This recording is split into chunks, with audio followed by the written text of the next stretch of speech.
y a presentar pantalla.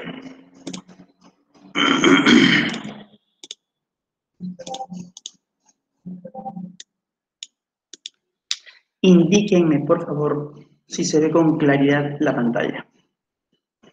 Sí, profesor. Sí, listo. Muchas gracias, señorita. Entonces vamos a comenzar. Como ustedes ya saben, ustedes pueden activar el micro si tienen alguna pregunta o comentario o escribir en el chat y esperar a que yo lea el chat. En este momento ya no estoy leyendo el chat porque estoy compartiendo la pantalla completa.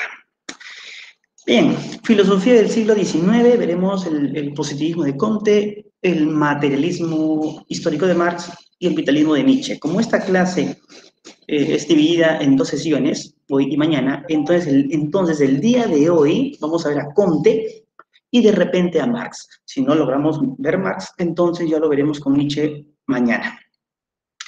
Comencemos entonces.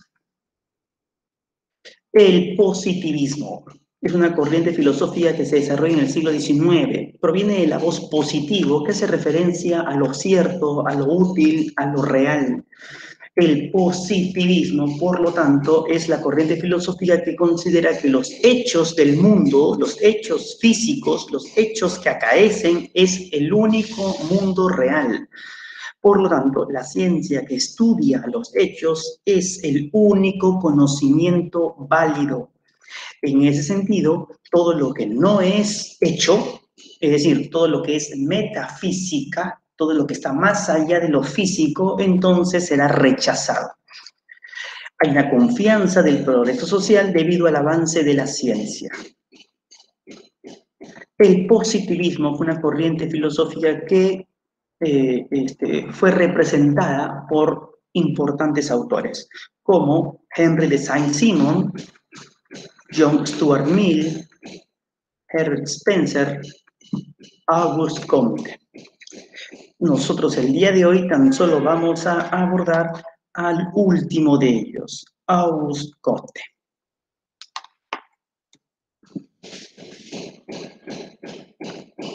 Este autor fue matemático y filósofo francés, considerado el padre del positivismo. A su vez, es considerado el padre de la sociología. Positivismo y sociología prácticamente es una sola cosa en Comte. Es el fundador de la religión de la humanidad, o también llamada religión positivista. Comte pretendió una reforma social al margen de las revoluciones violentas que habían acaecido a finales del siglo XVIII debido a la Revolución Francesa, ¿no? Comte estaba en contra de esas ideas revolucionarias y, por lo tanto, en contra de aquellas ideas que generaron esas revoluciones, como fueron las filosofías de los ilustrados Voltaire y Rousseau. El lema del positivismo de Comte es el amor por principio, el orden por base y el progreso por fin. Este lema del positivismo de Comte se suele resumir, ¿no?, bajo la forma de orden y progreso, por las razones que vamos a ver a continuación. Entre sus obras más importantes tenemos el curso de filosofía positiva y discursos sobre el espíritu positivo. Les había indicado que la filosofía de Comte está íntimamente ligada con su sociología, es decir, el positivismo de Comte está íntimamente ligado con su sociología. ¿Qué es la sociología? ¿No? Es entendida por Comte en un principio como física social. Así como la ciencia física es la ciencia que hasta la época de Comte había generado grandes avances en el conocimiento debido a la observación y a la formulación de leyes físicas, lo mismo en la sociología. Se ha de erigir como aquella ciencia que estudia por observación los hechos sociales y por ende la elaboración de leyes sociales. Por eso es que la sociología ha de denominarse en un principio física social. Pretende ser la comprensión, ¿no?, una comprensión teórica, ¿no?, de la humanidad, ¿no?, una unidad teórica de la humanidad, ¿no? La sociología va a pretender ser aquella ciencia que consolidará el saber que ha venido desarrollándose a lo largo de los siglos. Esto lo veremos con claridad en la clasificación de las ciencias que veremos dentro de un momento. La sociología tiene dos áreas de estudio: la estática social y la dinámica social. La estática social es la parte de los estudios sociológicos que estudian el orden de las sociedades, el orden interno, costumbres, tradiciones, economía, jerarquía social, estructura social, etc. Y la dinámica social estudia el progreso social a través de la historia, de cómo las sociedades han ido desarrollándose paulatinamente, ¿no? A lo largo del tiempo. Entonces, por eso les decía, ¿no? El lema del positivismo de Comte finalmente se sintetiza en las frases orden y progreso.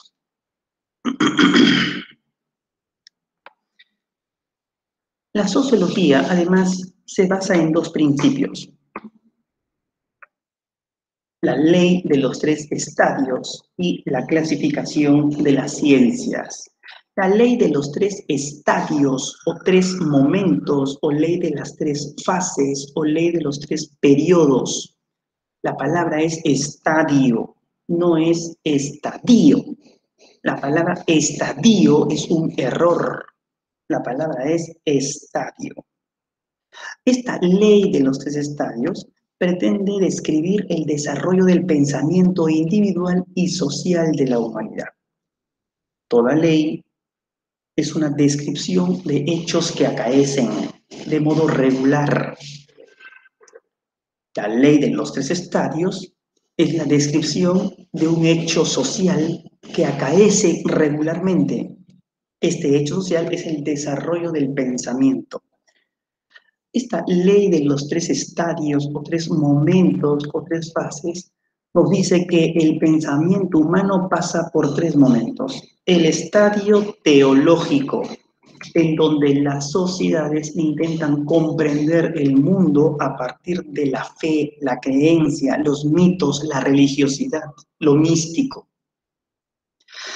Este estadio teológico es un estadio muy antiguo y muy extenso históricamente. Por lo tanto, Comte los subdivide en tres subperiodos. El fetichismo, el momento en el que el hombre de la antigüedad intenta comprender el mundo a partir de creer que las cosas del mundo tienen vida. La piedra tiene vida, las montañas tienen vida, las nubes tienen vida, la propia tierra es un ente viviente. Es un fetiche. La palabra fetiche significa cosa con vida. Luego tenemos el politeísmo, un grado superior de la racionalidad humana, o del pensamiento humano, que pretende entender el mundo a partir no de que los seres tienen vida, sino de que cada cosa existente, ¿no? Cada realidad lo determina la voluntad de alguna deidad, de algún dios. Por lo tanto, estamos hablando de la existencia de muchos dioses. Y finalmente el monoteísmo, la postura según la cual todos estos dioses no es más que la manifestación de un único Dios. Tenemos pues aquí, en el propio estadio teológico, el desarrollo del pensamiento humano.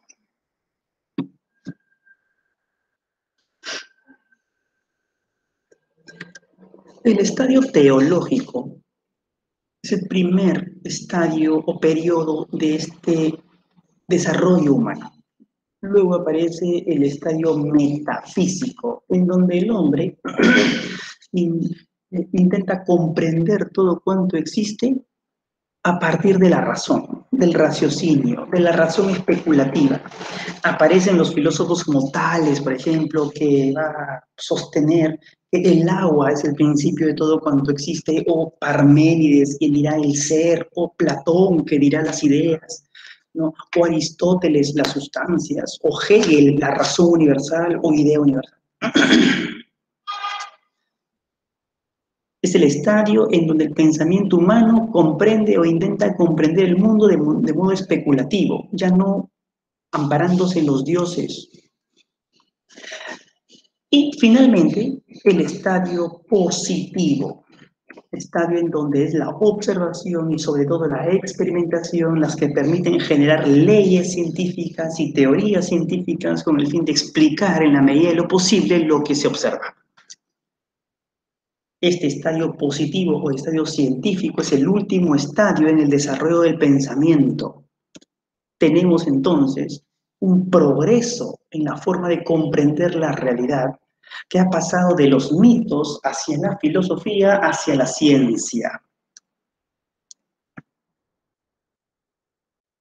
Luego vemos la clasificación de las ciencias. Toda clasificación es un ordenamiento. Y todo orden se hace en función de algún criterio. El criterio que toma Comte para ordenar las ciencias son el de complejidad y dependencia, desde la menos compleja hasta la más compleja, desde la menos dependiente o la que es independiente a la más dependiente de todas ellas.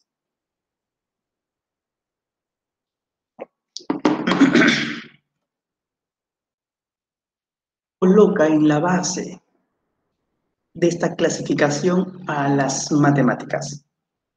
Ciencia base, la ciencia independiente de por sí porque no necesita de ninguna otra ciencia para que se desarrolle. Una ciencia poco compleja en el sentido de que basta la razón para que se desarrolle, basta un papel y un lápiz, no necesita de técnicas, ni de tecnologías, ni de aparatos sofisticados, no necesita ni necesitó de los sentidos. Un buen matemático puede ser sordo, mudo, manco, ciego. Es una ciencia que no estudia el mundo de los hechos, no estudia el mundo físico, sino que estudia un mundo abstracto de formas y cantidades. En ese sentido es la matemática la ciencia base y por esa razón la matemática se consolida como ciencia en el siglo IV a.C. como ciencia. Eso no significa que no haya habido matemáticas antes, por supuesto que sí. En Egipto, en Babilonia, entre otros. En la India. Pero como ciencia que pretende demostrar sus teoremas más allá de la mera utilidad, eso se dio en Grecia. Pero se tendrá que esperar 2000 años para que una segunda ciencia aparezca, la astronomía. La astronomía se erige como ciencia y deja de ser astrología y deja de ser mera especulación y se basa en los hechos que observa y sobre todo por el auge del del telescopio, ¿no? En el siglo XVII. ¿No? En el siglo XVII y sobre todo por la obra de Kepler se establecen las primeras leyes científicas que son las leyes astronómicas del movimiento planetario de Kepler, que nos permite comprender el movimiento celeste. En el siglo XVII hacia el XVIII aparece la obra de Newton que va a consolidar la física. Recuerden que la obra de Newton va a sintetizar las leyes de Kepler que describen el movimiento planetario, el movimiento de lo que está arriba, si usas, y las leyes de Galileo, ¿no? Que describe, que había formulado una física de los cuerpos que están en la Tierra. La mecánica newtoniana une estos dos mundos, la mecánica celeste y la mecánica terrestre, ¿no? Y en esta consolidación, ¿no? Aparece la física, hoy llamada física clásica. Del 17 al 10, perdón, en el siglo XVIII se consolida la química bajo la obra de Mendeleev, por ejemplo, quien elabora la tabla de los elementos químicos que va a permitir un ordenamiento de los elementos químicos conocidos y por ende la predicción de otros elementos aún no hallados en la época, pero que posteriormente se van a hallar y que van a confirmar la validez de la estructura de la tabla química. y la tabla de los elementos químicos, aparece la obra de Lavoisier, ¿no? Que va a mostrar y va a exigir en la ciencia química un ordenamiento de su nomenclatura. Y como ustedes bien saben, la química tiene dos grandes partes, la química inorgánica y la química orgánica. La química orgánica estudia el carbono. Y estudia el carbono porque es el elemento que hace posible la vida, tal y como la conocemos. Pero la química no estudia la vida y menos de los seres vivos. Estudia al elemento que hace posible que haya vida. Por eso es que la química orgánica le abre el camino a una nueva ciencia que se va a consolidar en el siglo XIX, la biología. La biología es esa ciencia que estudia la diversidad de seres vivos y entre esa diversidad estudia al ser humano como un ser vivo, como un ser natural. Pero todos sabemos que el ser humano es más que un mero ser natural, es un ser social. Y esa labor le toca, esta parte del ser humano le toca a la biología, perdón, a la sociología, a la sociología. La sociología es la última de las grandes ciencias que se va a consolidar bajo la obra de Auguste Comte, permitiendo el establecimiento de ciertas leyes de carácter social, como esta que Comte formula, la ley de los 3 estadios. Hoy una ley superada, caduca, lo que le abrió la puerta al desarrollo de esta ciencia sociológica. La sociología, por lo tanto, se erige como la más dependiente de todas las ciencias, como la más compleja de todas las ciencias, porque estudia al ser humano, estudia al ser social, y la misma sociología es un producto social. Porque la sociología es una ciencia y la ciencia es un producto de la sociedad. Tenemos aquí entonces el esquema de la sociología comtiana. Pero también habíamos indicado que Comte formula o funda la religión positivista. Si la sociología pretendió ser una unidad teórica para entender a la humanidad, la religión positivista pretende ser una unidad sentimental para todos los seres humanos. Tomó como modelo la estructura de la Iglesia Católica. Y así como la creencia católica nos habla de una Trinidad Santa, también el positivismo nos va a hablar de una Trinidad. El gran ser, el gran medio, el gran fetiche. El gran ser es la humanidad total, en la que tú y yo formamos parte. Ese es el ser supremo, la humanidad. El gran medio es el espacio en donde la humanidad se mueve y se desarrolla. Y el gran fetiche es la tierra en donde la humanidad se posa. Tanto la humanidad, el espacio y la tierra son la santísima trinidad de la religión positivista y por ende debe ser venerada, cuidada. El sentimiento de unión de todos los hombres, el pegamento social que permite esa humanidad, es el amor a todo ser humano. El objetivo de la religión positivista es la transformación social la transformación de las sociedades hacia una sociedad mejor, amparada por la ciencia. Y si está amparada por la ciencia, concebida como el único conocimiento, esta ciencia entonces tiene sus principios o, en términos religiosos, sus dogmas, las leyes científicas. Toda religión tiene templos, ¿no?, en donde se gesta ese saber para la humanidad. Esos templos son los centros de investigación, los laboratorios, las universidades. de religión tiene sacerdotes, los filósofos y científicos positivos.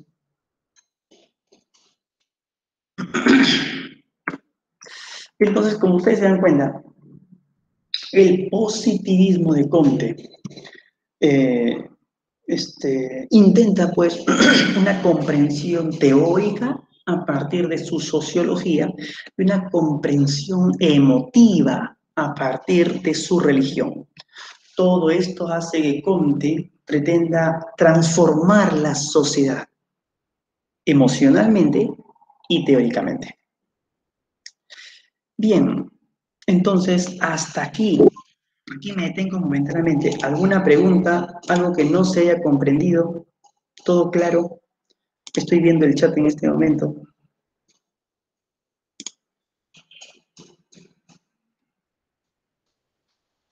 ¿Todo claro?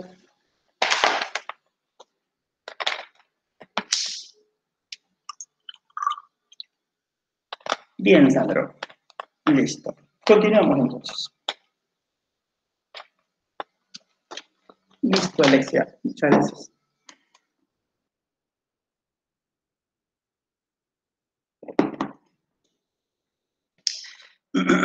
Continuamos entonces.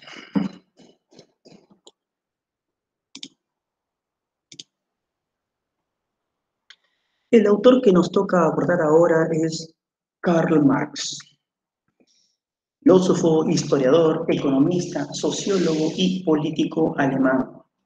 Aplicó la dialéctica hegeliana al mundo social. Hegel, como ustedes recordarán, es el filósofo que nos habla de esta dialéctica que consiste en la oposición y de la superación de esta oposición. Pero Hegel la aplicó al espíritu o idea universal para entender luego la naturaleza. Marx la va a aplicar al mundo social. Es considerado el padre del materialismo histórico, entendiendo por materialismo histórico aquella doctrina que intenta interpretar dialécticamente el desarrollo de las sociedades a través de la historia. La tesis principal de este materialismo histórico de Marx no es la conciencia la que determina las condiciones sociales de vida. No es el pensamiento, dice, lo que determina el cómo la gente vive socialmente. Es al revés. Son las condiciones sociales de vida las que determinan la conciencia. Son el cómo vive socialmente la gente lo que determina el pensamiento. Por eso es que Marx es un materialista, porque considera de que lo material, lo observable, lo social es lo más importante. Pues esto, de acuerdo a su estructura, determinará lo que se conoce como superestructura, la ideología, el pensamiento. Por eso es importante, sostiene Marx, cambiar las formas materiales de vida, porque cambiando las formas materiales de vida se cambiará el pensamiento. De ahí esta célebre tesis de Marx también. Los filósofos no han hecho más que interpretar de diversos modos el mundo. De lo que se trata es de cambiar el mundo. Entre sus obras más importantes tenemos El Capital y La crítica a la filosofía del derecho de Hegel. Veamos el materialismo histórico de Marx. Veamos el marxismo de Marx, porque existen muchos marxismos, todos ellos influidos en la obra de Marx, pero muchas veces malinterpretando o sesgando o agregando cosas. Nosotros nos vamos a remitir tan solo a la filosofía propia de Marx, el materialismo histórico. Marx nos habla de una filosofía de la historia, una comprensión de la historia, y nos dice que en los tiempos primigenios existían los seres humanos, como nosotros sabemos, que cazaban, recolectaban, pescaban, ¿no? En esta época muy antigua de las condiciones humanas de vida, los seres humanos pues pertenecían a la naturaleza, no habían clases sociales, no habían los que tenían más, los que tenían menos, todos se nutrían de la naturaleza. Era una sociedad sin clases, pero aparece paulatinamente la idea de propiedad privada y la diferenciación.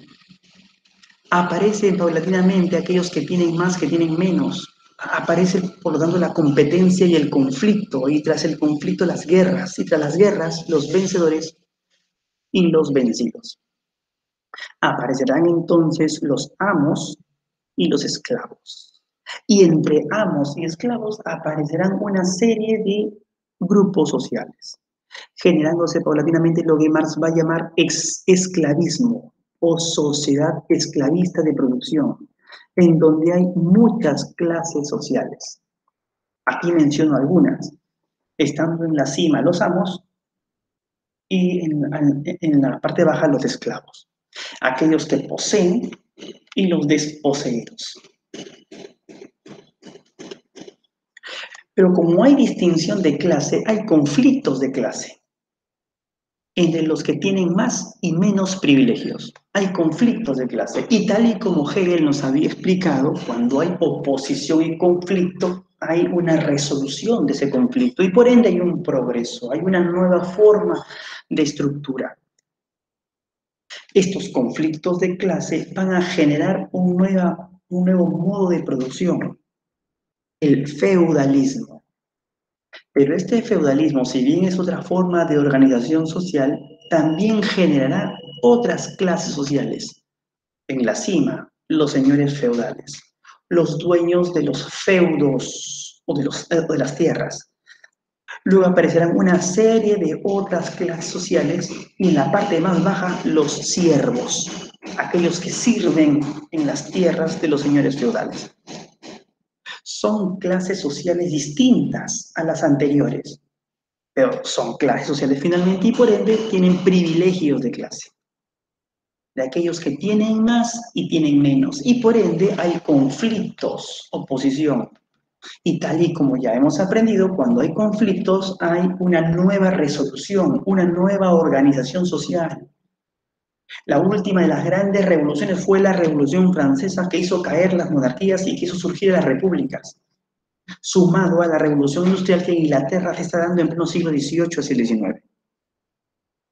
Y esto va a generar un nuevo modo de producción y por ende nuevas clases sociales. Las clases sociales anteriores, todas ellas se van a sintetizar en dos clases sociales.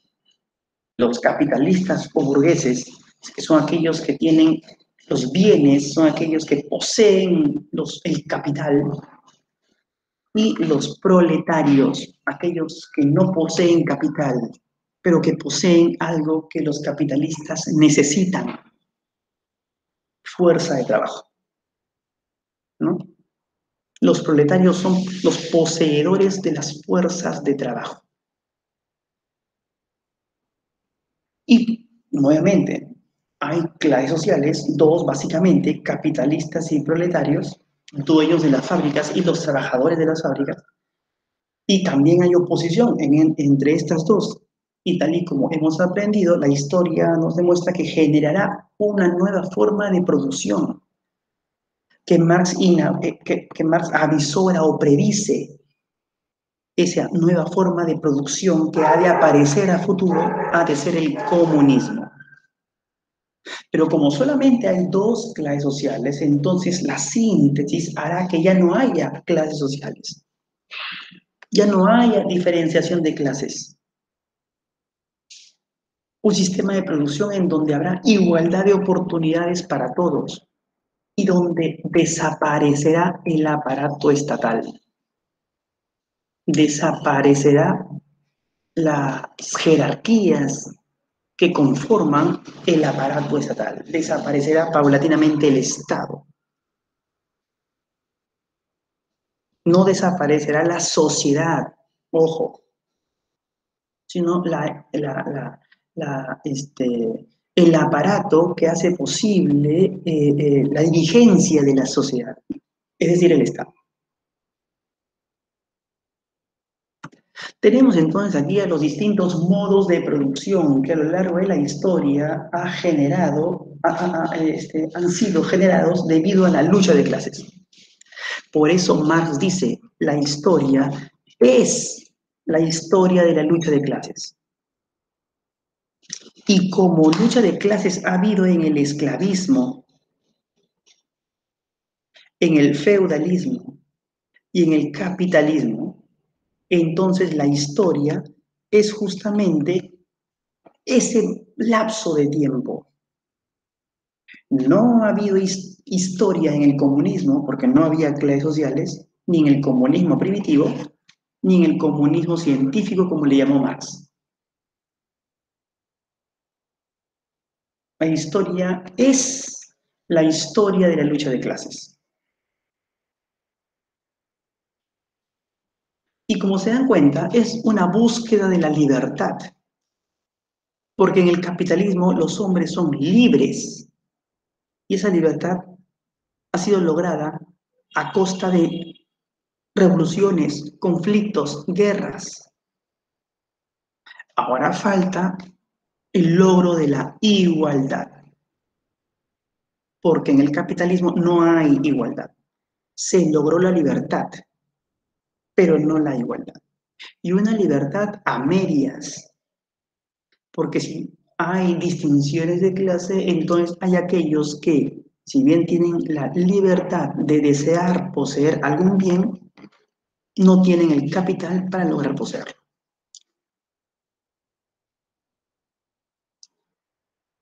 En esta búsqueda de libertad se nota un progreso social. En eso, Marx está de acuerdo con Comte. Hay progreso. Está de acuerdo con Hegel. Hay progreso. Marx es un autor que desarrolla su filosofía en base a la investigación en torno al capitalismo. Y dentro de este análisis exhaustivo que hace Marx sobre el capitalismo, nos va a hablar de distintos conceptos, los mismos que nosotros tan solo vamos a hacer referencia a tres, por el tiempo. El materialismo histórico de Marx es una filosofía muy rica en definiciones y conceptos, pero no nos es posible abordar todos. El concepto de plusvalía. ¿Cómo se generó el capitalismo? ¿Cómo se dio el paso del feudalismo hacia el capitalismo?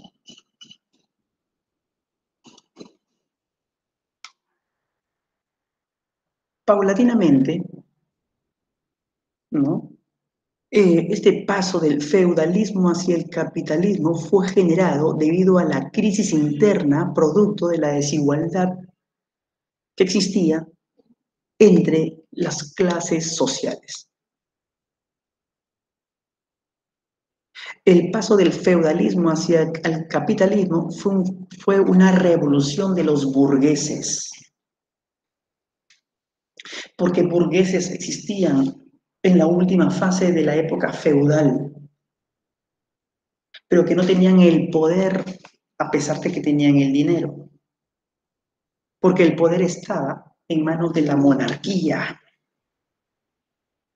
Por eso la Revolución Francesa básicamente fue una revolución burguesa que generó un nuevo modo de producción, el modo burgués de producción o el modo capitalista.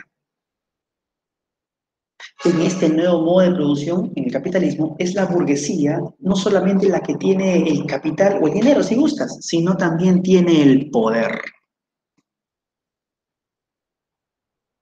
Entonces, puede manejar la política de los estados, como sucede hoy.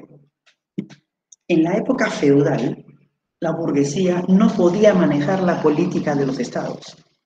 Tenía el dinero, pero no tenía el poder político. Y el capitalismo fue forjándose paulatinamente a partir de lo que se conoce como plusvalía o plusvalor. ¿Qué es la plusvalía? Es el trabajo no remunerado. Imagínate que yo soy un trabajador en una fábrica de muebles, trabajo 10 horas, pero solamente me pagan el trabajo de 5, la producción de 5 horas. ¿Qué pasa con esas 5 horas que no se me ha remunerado? Es un capital, es una ganancia que pasa al poder del capitalista, del burgués, del dueño de la fábrica, si gustas, haciendo que yo me mantenga en un nivel pobre que me permita trabajar, pero no superarme, y haciendo a la vez que el capitalista ensanche sus riquezas, porque ese trabajo ese bien que yo he producido en ese trabajo no remunerado, va a generar capital para el capitalista, no para el proletario. ¿Cómo se generó entonces el capitalismo? ¿Cómo se generó entonces esta división entre aquellos que poseen y aquellos que poseen muy poco? Entre los capitalistas y los proletarios. Lo generó la plusvalía. Cuanto más plusvalía se genere, más rico será el rico, en términos muy simples. Y el pobre se mantendrá en la pobreza.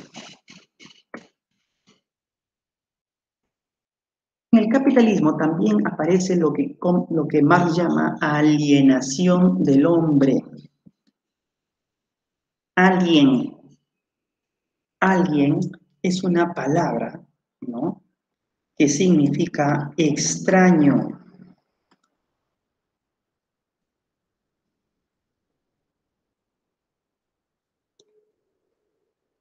Alienación del hombre significa entonces que el hombre es extraño a sí mismo. El hombre se siente como un extraño para sí. El hombre no se siente un hombre, un ser humano. El hombre se siente una mercancía que se ofrece a quien le pague más, al mejor postor, si gustas. Imaginémonos, yo soy un carpintero, tengo estudios de carpintería, conocimiento de carpintería, ¿no? Amasados por años de experiencia de la tradición familiar, por ejemplo, ¿no? Y necesito trabajar, ¿no? No tengo un taller y ofrezco mi fuerza de trabajo, ¿no?, y mis conocimientos de carpintería a 3 fábricas de muebles. Yo me ofrezco como si fuera un bien, como si fuera una mercancía. No me ofrezco como un ser humano que tiene un valor en sí, sino me ofrezco como algo que les va a servir a ellos. Y como yo tengo libertad, entonces yo puedo elegir la fábrica que me pague más. Porque en el capitalismo el proletario es un ser libre. Entonces yo puedo elegir quién será mi jefe, si gustas. Entonces yo estoy tan concientizado en un sistema como este que no me doy cuenta de que me ofrezco como una cosa. Así como cuando en la tienda te ofrecen una bebida, igual yo me estoy ofreciendo. Eso es la alienación del hombre. Eso es lo que ha generado el capitalismo. Eso es lo que ha interiorizado en los seres humanos el sistema capitalista. Y eso lo aceptamos. Pero no solamente eso, ¿no? También en el capitalismo se genera lo que Marx llama alienación del trabajo. Porque no solamente el hombre se hace extraño a sí mismo, sino el trabajo producido también termina siendo algo extraño a quien lo produjo. El bien que se produce no es de quien lo produce. Por supuesto, ¿no? En la fábrica que yo elegí, trabajo 10 horas haciendo sillas, haciendo mesas, haciendo muebles.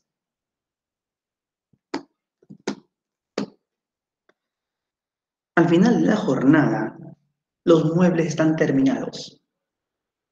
En esos muebles está mi sudor, en esos muebles está mi imaginación, en esos muebles está mi esfuerzo, en esos muebles está mi tiempo, está mi dedicación, pero esos muebles no me pertenecen.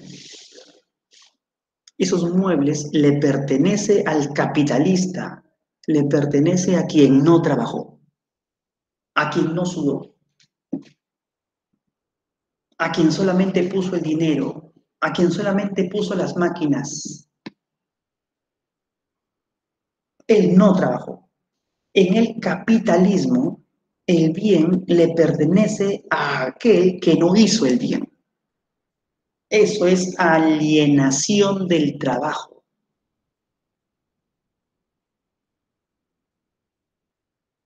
¿Y saben cuál es lo peor? Dice Marx, que el proletario acepta eso, que lo toma como algo normal, porque está ideologizado. Porque recuerden lo que dijimos hace un momento, ¿no? Es la forma social la que determina el pensamiento. Y como la forma social es así en el capitalismo, entonces el pensamiento también está condicionado a él. Hay que despertar la conciencia proletaria, dice Marx. Hay que despertar la conciencia y hacerles ver a los proletarios que su trabajo es su trabajo. Por eso es que se genera esta crisis de proletarios y burgueses, que teniendo en cuenta el marco teórico de la dialéctica hegeliana aplicada a la sociedad, entonces generará una revolución, la revolución proletaria, que a futuro generará un nuevo modo de producción, el comunismo. Un comunismo en donde ya no habrán clases sociales, ya no habrán los que tienen más, los que tienen menos, y habrá igualdad de oportunidades. Y como el Estado en el capitalismo había garantizado una estructura desigual, entonces en el comunismo desaparecerá ese Estado, en donde yo seré el poseedor y dueño del trabajo que produzco, y en donde si yo trabajo 10 horas, entonces seré pagado por esas 10 horas. En donde desaparecerá la plusvalía, en donde desaparecerá la alienación del hombre, porque el hombre ya no se verá como una mercancía que se ofrece, en donde desaparecerá la alienación del trabajo, porque el trabajo ya no será extraño al trabajador, sino le pertenecerá al trabajador. Esto es el materialismo histórico de Marx, que como ven, es bastante complejo, es bastante minucioso, muchos detalles, pero ahí está. Sepan ustedes que una sociedad comunista, tal y como Marx había preveído, no ha existido hasta ahora. Si exista, si no exista, eso ya es futuro, no pretendemos especular al momento. Bien, entonces, ¿no? Aquí nos quedamos, ¿no? Aquí nos quedamos. ¿No? ¿Alguna pregunta, algún comentario, algo que no se haya entendido?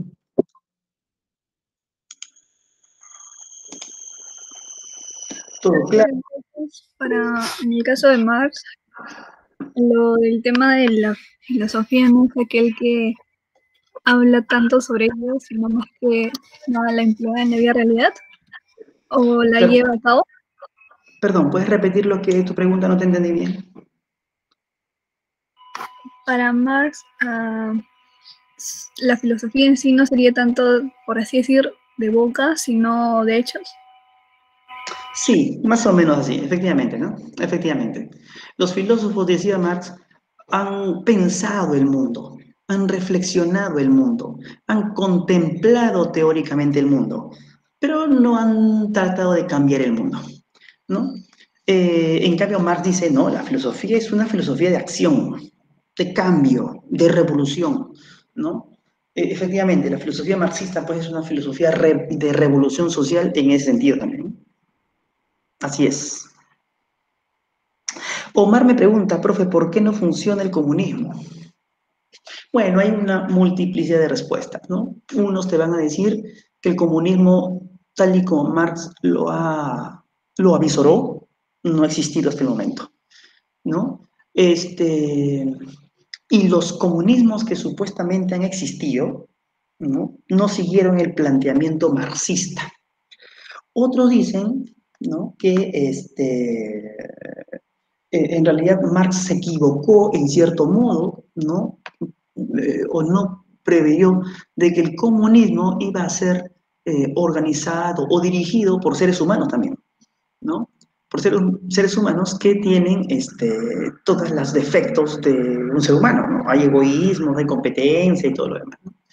Entonces, esa sería una de las razones por las cuales el comunismo, tal y como previó Marx, tampoco ha existido, ¿no? Difícil, ¿no? Difícil, ¿no? Si Marx, a ver, la filosofía marxista, ¿no? En su momento pretendió ser una ciencia, ¿no? Que observa la realidad, formula una hipótesis, ¿no? ¿No? Formula leyes científicas de carácter histórico, ¿no? La lucha de clases vendría a ser una de ellas, ¿no? La ley de la dialéctica aplicada en la sociedad vendría a ser una de ellas, ¿no? Y que predice hechos sociales como la llegada del comunismo, ¿no?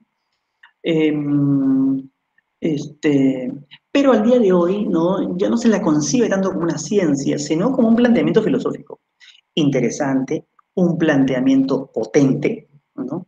Pero filosofía finalmente, ¿no? Filosofía finalmente.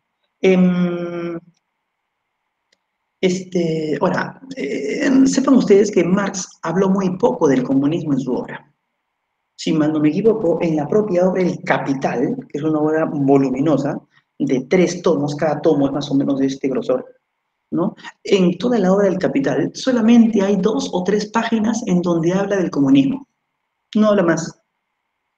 Porque a Marx no le interesa hablar del comunismo, ya que el comunismo no existe y no existía en la época de Marx. En la época de Marx existía el capitalismo. Por eso Marx hace un análisis exhaustivo del capitalismo. Y eso se lo reconocen hasta los detractores de Marx, que hizo un excelente análisis del capitalismo, porque era lo que existía en su época. Él no va a hablar del comunismo porque no existe todavía, no existía. Por eso él dice, me imagino que el comunismo ha de ser así. ¿Mm? Pero al margen de cómo se da el comunismo, ¿no? Lo cierto es que de todas maneras ha de ser una sociedad mucho mejor que el capitalismo atroz, absorbente, deshumanizador que existía en su época. Alexia me pregunta, profesor, ¿en qué está en desacuerdo Marx con Hegel? En desacuerdo, en que Marx es materialista y Hegel es idealista. ¿Qué significa eso? Que Hegel subrayó la importancia de la razón universal o de la idea universal como la que es como la que fundamenta la realidad, ¿no? O sea, toda la realidad no era más que una manifestación de una realidad aún mayor que vendría a ser la idea o razón universal. Eso es Hegel, es idealismo puro, pues. O sea, Hegel está volando, ¿no? Marx dice, no, la verdadera realidad es esta, la realidad material, esta. Entonces, para comprender la realidad, tenemos que estudiar la realidad social, material, humana. Hegel pues se iba por la razón universal, el espíritu absoluto y todo lo demás, el espíritu objetivo, el espíritu subjetivo y todo eso, ¿no? Marx dice, no. Pero sí se le rescata algo a Hegel, decía Marx, porque Hegel nos habló de la dialéctica. Y eso sí está muy bien, decía Marx, ¿no? Eso sí yo lo aplico en las sociedades, porque yo observo que en las sociedades se dan luchas de clases, se dan conflictos, tesis, antítesis, Síntesis. Cada lucha social dada en el esclavismo eran oposiciones que se sintetizaron en el feudalismo.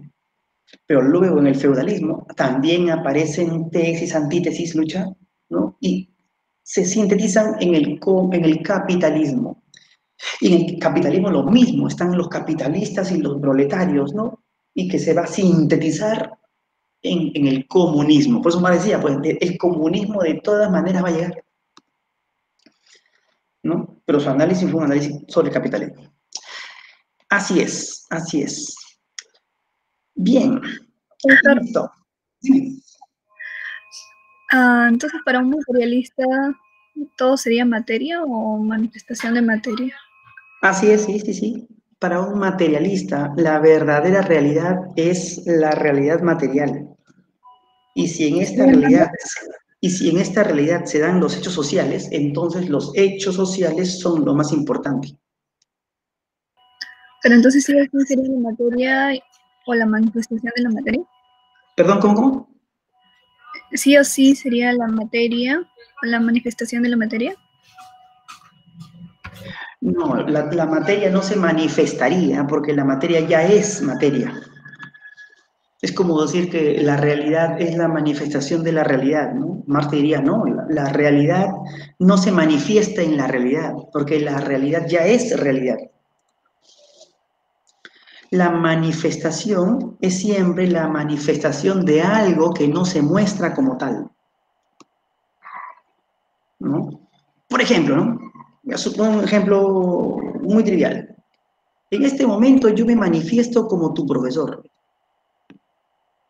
y tú te manifiestas como alumno, alumna en este caso. Pero tú sabes muy bien que ni yo soy siempre profesor, ni tú eres siempre alumno. ¿Yo qué soy? Un ser humano, que en estas circunstancias me estoy manifestando, por este tiempo me estoy manifestando como el profesor, y tú también eres un ser humano. Esa es tu realidad, digamos, ¿no? Que te estás manifestando como alumna. Pero cuando estás con tus padres o estás con tus amigos, ¿no? Ya no eres una alumna, ¿no? Entonces son manifestaciones. Hegel decía que la verdadera realidad era algo que él llamó razón o idea universal que se manifiesta en la forma de naturaleza, en la forma de ser humano, en la forma de cosas, de animales. Pero lo que Marx va a decir es que no hay una manifestación como tal que oculta una verdad, sino que la misma naturaleza ya es la propia materia. No hay una manifestación en ese sentido, ¿no? La naturaleza es...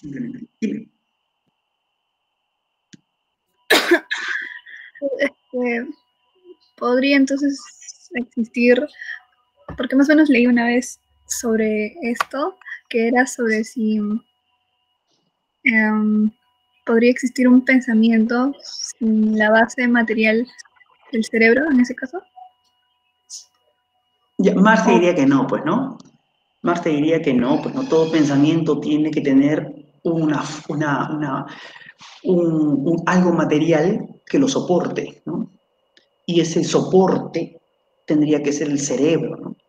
Eso lo dice con claridad Friedrich Engels, un colaborador y amigo de Marx, ¿no? Él decía, pues, que el hombre pertenece a la naturaleza y el hombre tiene cerebro y del cerebro y del cerebro se generó la conciencia.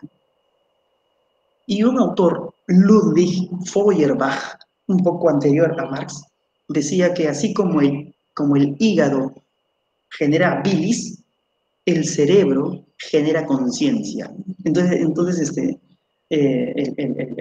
la conciencia en última instancia tendría una base material y esa base material es el cerebro. Bueno, fácil de comprender, ¿no? Si no hay cerebro, no hay conciencia, ¿no? Así de simple. Pero claro, Hegel no estaría de acuerdo con eso, ¿no? Y es que Hegel era un idealista, hay que comprenderlo también por esa parte, ¿no? Marx es más materialista. Así es. ¿Está muy bien? Alexia dice, entonces no existirían solo materia para los materialistas. Entonces no existiría solo materia para los materialistas. Entonces no existiría solo materia para... Entonces existiría solo materia para los materialistas. Esto es lo que te dicen. Para los materialistas, No, lo que pero existe es la materia. sí, pero no todo en sí sería materia. Si no, no existirían los pensamientos, ¿Cómo? encima todo sería materia. Para Todo, los, todo. para los materialistas, ¿no? Toda base es material. Ahora, si estás pensando en la conciencia, en la imaginación, en todo lo demás, efectivamente eso no es material. En las ideas, efectivamente eso no es materia, porque no lo puedo ver ni tocar. Pero todo eso se fundamenta en la materia. En el cerebro, en este caso diría Marx, ¿no? Pero se fundamenta, ¿no? Entonces, en sí se basa en la materia, pero no todo tiene que ser materia, por eso. Bueno, es que no todo puede ser materia porque efectivamente las ideas existen. Eso no podemos decir que es material porque las ideas no se tocan, ¿no? O sea, la discusión no está en si todo es materia o no, la discusión está en qué se fundamenta todo. Para Hegel, todo se fundamenta en la idea o en la razón. Para Marx, todo se fundamentaría en la materia. La discusión está en el fundamento, no está en de si todo es materia, porque obviamente no todo es materia, ¿no? Yo te puedo decir, el pensamiento que estoy teniendo en este momento, pues no es material, ¿no? Por más materialista que yo pueda ser, no podría negar eso. Pero Marx diría que ese pensamiento se fundamenta en algo material. Eso es el marxismo, ¿no? Y eso es el materialismo histórico en este caso, porque él básicamente está hablando de lo que acaece en los hechos sociales, en lo que se puede observar de los hechos sociales. Así es. Pero esto del muro de la vergüenza, no sé si escuché una vez esa publicación. Había una publicación sobre eso de que el muro que creo que dividía La Molina con Pamplona Alto, creo. Ah, acá en Lima, ¿ya qué tiene? Sí, sí, sí. Fue un ejemplo más o menos del tema de la propiedad privada con los proletarios. Y no sé si era exactamente eso sobre el capitalismo. Ya. No, no entiendo muy bien el ejemplo. Es que, Ojo, ¿sí? ojo, ojo, antes que se confundan. El concepto de proletario no hace referencia a gente pobre.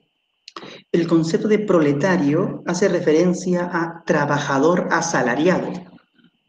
Ahora, que ese trabajador asalariado sea una persona pobre, ok, pero proletario no es sinónimo de hombre pobre, ojo.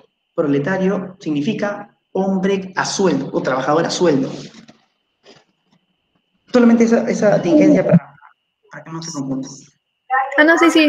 Solo que es como, era un ejemplo de que si un proletariado estuviera en el lado de Pamplona Alta y un capitalista, o en ese sentido de que tenga una propiedad privada, se encontrara en la parte de La Molina, y hacían el ejemplo de que si una persona, bueno, si tú le preguntabas a las personas que viven en ambos lados si, si están de acuerdo con el capitalismo o no, o el comunismo en todo caso, y, y uno decía que, bueno, el de La Molina decía que está de acuerdo con el capitalismo porque por lo mismo de que se ha criado con esa idea y esa razón de que de ello tiene el dinero para estudiar, para, para vivir, en otras palabras, ¿no?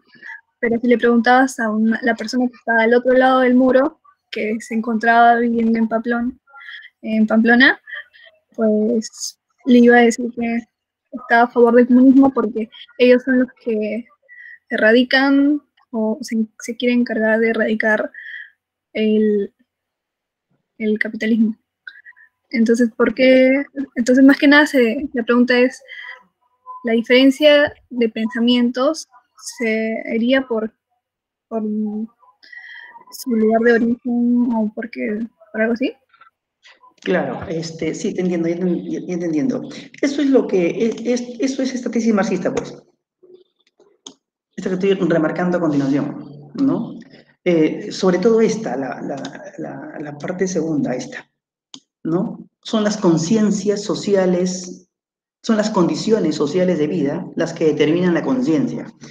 Una respuesta marxista al hecho que me estás contando es que sí, pues, ¿no? La gente que tiene una forma de vida material, ¿no?, distinta a otra, va a pensar de modo distinto, va a tener una conciencia distinta, ¿no? Entonces una persona pues, que vive holgadamente en La Molina, ¿no?, estará ideológicamente a favor del capitalismo, por ejemplo, según lo que me estás contando, y tendrá sus razones, ¿no? Frente a una persona que vive, una persona pobre, ¿no?, que vive en Pamplona, según me has dicho, ¿no?, que tendrá una posición distinta, ¿no?, también tendrá sus razones, ¿no? Y si te pones a pensar, ambos tienen razones coherentes, razones plausibles, ambos, ¿no? O sea, aquí no estamos hablando de que el capitalista es malo y el proletario es bueno. Marx no está diciendo en ningún momento eso. Marx lo único que está haciendo es un análisis descriptivo, teórico, de lo que existe. Él en ningún momento dice que los burgueses son malos, ¿no?, y que son abusadores, no, sino que el sistema es así. Y el sistema es tan así que el proletario incluso acepta eso. El ejemplo que te di, ¿no? Ya, pues yo trabajo 5 horas, perdón, yo trabajo 10 horas, pero me pagan 5 horas y ya, pues acepto eso. Acepto que soy una mercancía y que me ofrezco, ya, pues acepto eso. Acepto que el trabajo que yo produzco no me pertenece, ya, pues yo acepto eso. No, el sistema ha hecho que nosotros aceptemos eso. Entonces, aquí no estamos hablando, pues, de gente, de que unos son buenos y otros son malos, ¿no? Sino que, como efectivamente tú has dicho, ¿no?, son las condiciones de cómo vive materialmente una persona las que va a generar ideas y pensamientos distintos, que es justamente la tesis de Marx. Así es. Me pregunta Alexia, profesor, ¿cuál de esas dos personas creería en Dios? Bueno, las dos, ¿no? Las dos, sin ningún problema, ¿no? Las dos. ¿No? Así, las dos, sin ningún problema, ¿no? Y creo que no es necesario que se me pregunte, ¿no? Si tú puedes observar, ¿no? Hay trabajadores, ¿no?, en las fábricas que bien pueden creer en Dios. Y hay capitalistas, ¿no?, que también van a la iglesia, ¿no?, que no tienen ningún problema, ¿no? ¿Cuál tendría más tendencia a creer en Dios? Las dos. Las dos. Ahora, Marx es un ateo, ¿no? Marx es un ateo, ¿no? Entonces, él como comunista sostiene que la iglesia, no Dios, él ni siquiera se mete con Dios porque ni siquiera cree en Dios, la iglesia es un ente institucional que mantiene el sistema capitalista porque le conviene mantenerla, ¿no? Por eso es que Marx dice que la religión es el opio del pueblo, ¿no? Es como una institución, ¿no?, que se muestra como si fuera una especie de somnífero, ¿no?, de las masas, ¿no?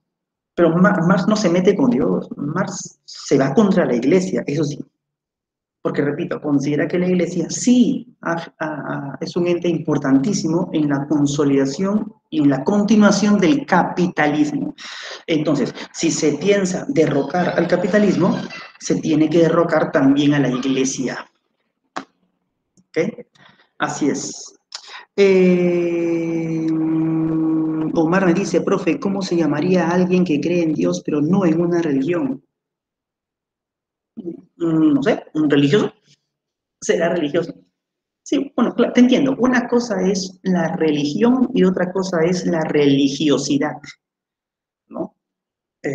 La religiosidad lo podemos tener todos de una u otra forma, ¿no?